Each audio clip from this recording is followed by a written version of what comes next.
ஆண்டவரும் இரட்சகருமாகிய இயேசு கிறிஸ்துவின் இனிய நாமத்தில் உங்கள் யாவருக்கும் அன்பின் வாழ்த்துக்களை தெரிவித்துக் கொள்கிறேன். அருமையான தேவப்பிள்ளையிலே புதிய நாள் புதிய நம்பிக்கை, new day new hope daily devotion மூலமாய் இந்த நாளில் கூட உங்களை சந்திப்பதில் நான் மிகுந்த மகிழ்ச்சி அடைகிறேன். அல்லேலூயா.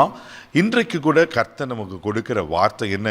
எரேமியா தீர்க்கதரிசன புஸ்தகம் 33 அதிகாரம் 6வது வசனத்தை கூட வாசிக்க கேட்போம். இதோ நான் அவர்களுக்கு சௌக்கியமும் ஆரோக்கியமும் வர பண்ணி அவர்களை குணமாக்கி அவர்களுக்கு பரிபூர்ண சமாதானத்தையும் சத்தியத்தையும் வெளிப்படுத்துவேன். அல்லேலூயா.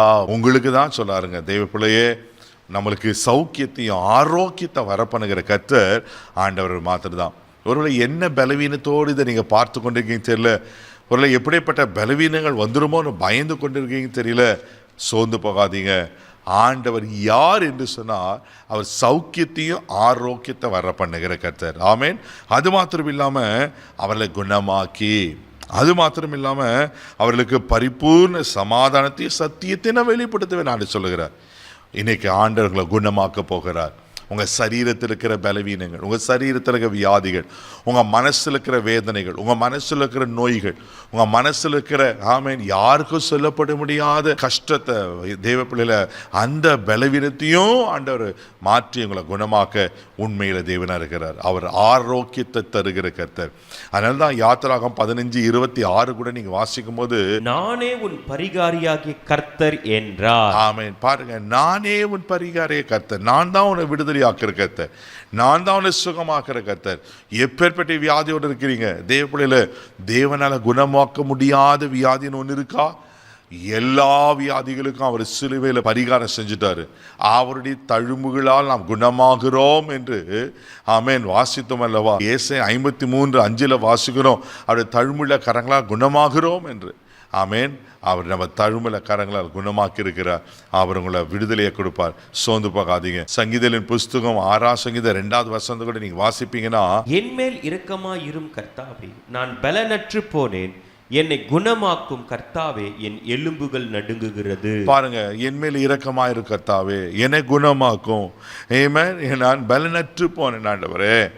ஆண்டவர் பலப்படுத்தி இருப்பார்ல. தாவீதுக்கு எத்தனையோ கஷ்டமான சூழ்நிலை வந்தது.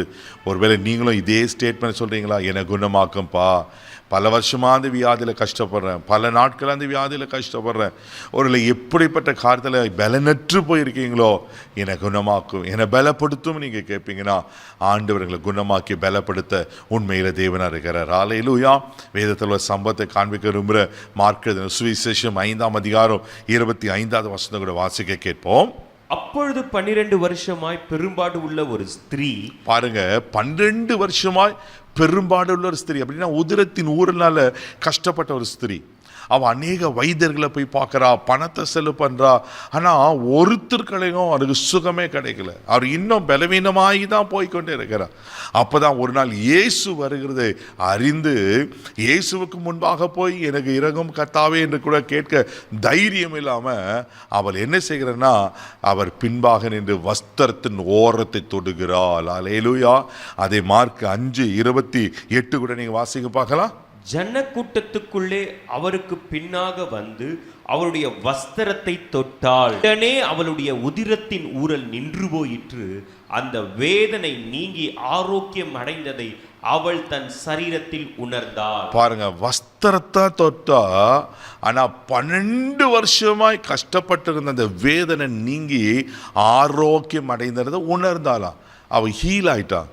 ஆமேன். அதுதாங்க ஆண்டோடைய வஸ்திரத்துக்கே அவரோட வல்லமை இருக்குமானா, ஆண்டர் அவங்களை தொட்டார்னா எப்பேற்பட்ட வியாதி குணமாகும். ஆனால் அந்த ஆண்டர் சொல்றாரு, நானே உனக்கு சௌக்கியத்தையும் ஆரோக்கியம் வர பண்ணுவேன் என்று. ஒரு என்ன பலவீனம் இருந்தாலும் என்ன வியாதிகள் இருந்தாலும் ஆண்டர் உங்களை குணமாக்க உண்மையில் இருக்கிறார். தைரியமா இருங்க. அண்ணா ஆண்டவர்களை கேளுங்க, ஆண்டவரை என்னை குணமாக்கும், ஆண்டவரை பலவீனனா இருக்கிற என்னை குணமாக்கும் கேட்கும்போது ஆண்டவர்களை குணமாக்குவார். கண்களை மூடி நம்ம ஜெபிக்கலாம். அன்பு தகப்பனே, உமக்கு நன்றி சொல்கிறேன்ப்பா.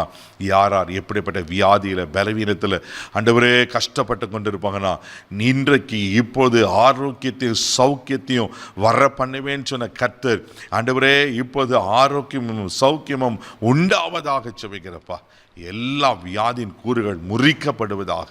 ஆண்டவரே நீங்கள் சுகமாக்குற கர்த்தர் அப்பா. அன்னைக்கு 12 வருஷமா ஆண்டவரே பலவீனப்பட்ட வேதனைப்பட்ட இந்த ஸ்திரியை ஆண்டவரே உதரத்தின் ஊரில் நின்று போகும்படி அற்புதத்தை செய்வீங்கன்னா இவருக்கு ஒரு அற்புதத்தை செய்யுங்க, சுகமாக்கும், ஆரோக்கியத்தை வர பண்ணும். நீங்கள் அப்படி செஞ்சிட்டீங்க, அது காசு தோத்துரும். இயேசுவின் மூலம் ஜெபக்கெல்லாம் பிதாவே, ஆமென். அவர்களை குணமாக்கிட்டார். தைரியமாக போங்க. God plus.